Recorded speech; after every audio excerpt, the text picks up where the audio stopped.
All right, presidential hopeful Rick Santorum is well known for his strong conservative record in Washington, but where does he stand on foreign policies? CNN's Kate Baldwin takes a closer look at his views and record on topics across the globe.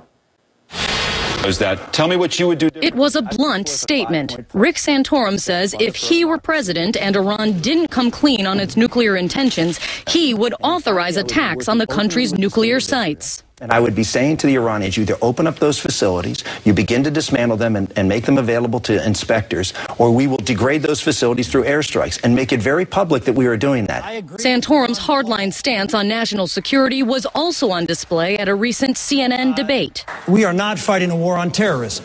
Terrorism is a tactic. We are fighting a war against radical Islam. Foreign policy is an issue the former senator touts on the campaign trail as setting him apart from the pack, especially opponents like former Governor Mitt Romney. I know one of my opponents, who's now directed his attention to me, surprisingly, has said that he has executive experience.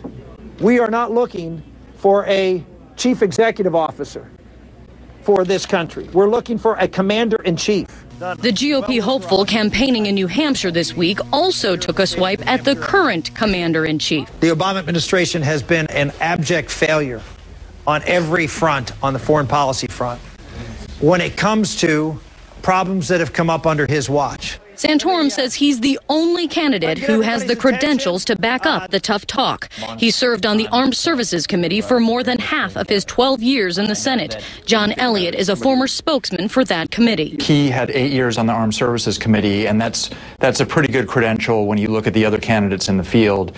If you look at that, Hillary Clinton was only 6 years on armed services before she was Secretary of State. So he served 2 more years than she did. But most of Santorum's committee work was before 9/11. It was only the final year was after 9/11 that he was on the committee. So most of the issues during the time that he was there were keeping funding going for major programs. He supported the war in Iraq, opposes timelines for pulling out of Afghanistan, and is a staunch advocate for Israel. The reality, though, on foreign policy, there's not much daylight between the top GOP presidential contenders, which could make it tough for Santorum to stand out.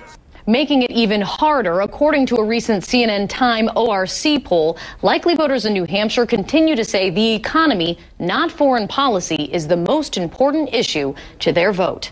Kate Baldwin, CNN, Washington. And join us every Sunday afternoon at 4 o'clock Eastern Time when we dedicate a special hour to the presidential contenders in this 2012 election.